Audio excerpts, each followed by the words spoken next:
So the sequel to the title unanimously associated with r/Rule34 just came out, and well, Overwatch 2 is completely as well as utterly broken in its current form, to the point where thousands of players are experiencing hundreds of hours of playtime progression being completely wiped from their Activision Blizzard accounts, all because Blizzard couldn't be asked to get the single biggest selling point outside of it being free to play, aka cross progression, to work on launch day, let alone the servers. Let me in. Let me in. If there's one way to describe Overwatch 2, it's a total downgrade from the original game, despite how it's basically the exact same game as Overwatch 1. I don't quite get how Blizzard has managed to do it, but they made a game being free to play the opposite of a selling point here. Now I know I sound pretty pissed off right now, and that's because frankly, I am. It's pretty hard to give a video game you used to flat out adore a single chance when the developers wiped hundreds of hours of playtime and progression from your account for no reason at all, and then proceeded to say essentially that they might fix it, because absolutely no expected delivery time for the release date of a patch intended to fix the progression issues was given, which I'm praying isn't down to the fact that the servers might have just straight up overwritten my PSN progress with my non-existent PC progression. To be completely honest, I'm not particularly hopeful. Blizzard aren't exactly the type of company to remotely care about their consumer. They sure as hell haven't with any of their fan bases for a long ass time. Do you guys not have phones? Yeah, you guys all have phones, right? And I honestly just don't get how it's possible for a company as large as Blizzard to make such a massive blunder when it comes to a feature that's been around for years now and has a blatantly pre-established design in the industry. Even Call of Duty has managed to get this down. Why didn't you just copy their system? After all, you use battle.net just like they do. It's not like I just lost all my skins. No, I lost every single bit of my Overwatch progression all over the fact I stupidly wanted to give their game another chance by moving my progress from my PlayStation to PC now that Blizzard came out and stated they made it a feature. God forbid you want a game where the servers actually work. And God forbid you want daytime in video games to not be blurry as fuck. I mean, for fuck's sake, even the UI is broken right now. The account merging main menu option doesn't work at all for one, and for another, every so often the UI will simply straight up break.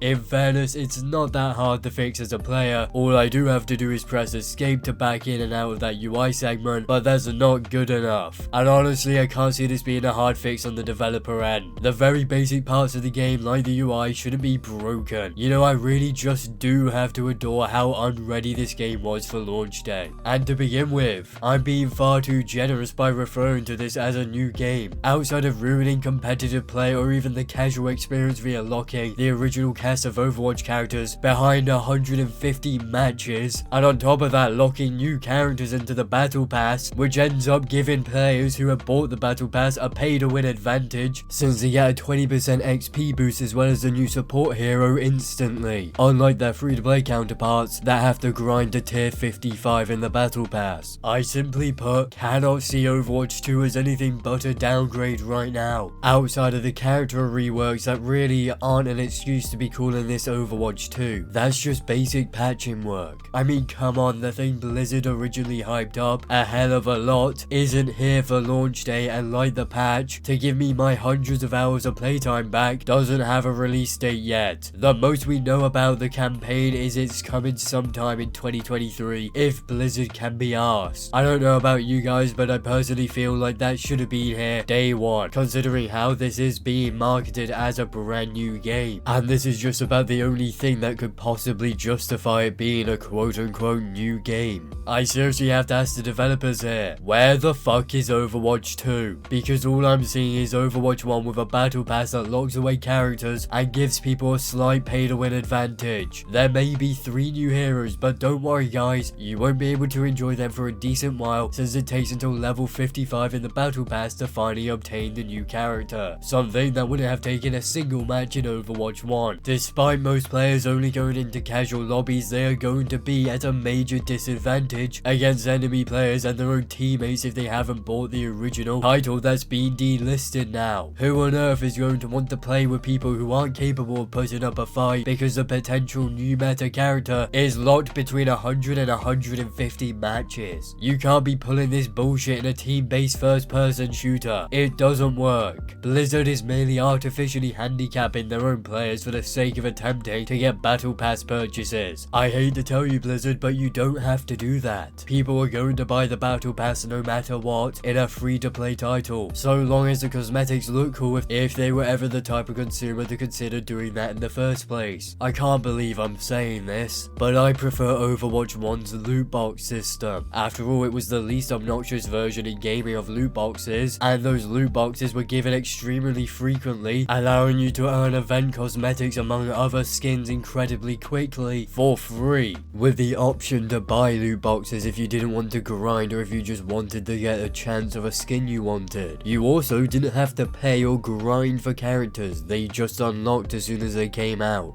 That's all gone now. In every way that Overwatch 2 isn't just Overwatch 1, it is a total downgrade. This is all coming from someone who stupidly defended the battle pass before the game came out, and I gotta say, I'll take my L on that one. Oh no, it's Alex was correct in some regards, but especially in regards to the phone verification bullshit. The fact entire UK as well as entire US data providers who solely operate on prepaid plans / pay-as-you-go plans are not allowed when it comes to this is nothing other than pure insanity. And according to PCGames.com, even if you have a phone number available to be used on this verification system, it's reportedly not working for a significant number of players. How are you going to make a free-to-play game and then add a paywall through meaningless pseudo anti-cheat? This isn't going to counter toxicity, nor is it going to stop cheating. Phone verification doesn't stop cheating software from working around your anti-cheat, and you likely already had the phone numbers of toxic players since two-step verification has been around for fucking years now. There's one aspect of Overwatch 2 that I really don't give a single shit about, personally, and that is the fact Blizzard is going to be monitoring as well as recording your voice chats. The reason I don't care is due to how I have never experienced a single soul in my lobbies use it ever. However, that isn't to say for those of you who do use it, this won't end up a major issue. It undoubtedly will. It's a major privacy violation in the first place, and not only that, but please do not use in-game party chat, because the number of false bans in Overwatch is almost certainly going to see a stark rise in numbers for those of you using the feature. I can't imagine the AI they're using to translate people's conversations into text will be remotely suitably accurate when translating, let alone somehow develop sentience and be able to understand context or intention, especially when the same developers can't even manage to get the UI to function properly, or cross progression, or that maybe, just maybe, locking away characters in team-based FPS titles is not a good idea. All of the issues in this game right now should have never been issues. It's all coming from, frankly, incompetency, and a studio with executives blatantly out of touch with reality, along with their fan base. I don't think anyone has ever asked them to do this, and they sure as hell don't want these changes. Now we've finally come to the end of yet another positive video where I've only complained about no ETA and getting hundreds of hours of playtime back, and somewhat pay-to-win features among more notable problems, because for some reason AAA studios are impossibly incompetent. So with all that being said, please do not forget to do all the things YouTubers love to beg you to do, aka check out my Discord server, my Twitter, as well as like, comment and subscribe, so that I'll see you all in the next video.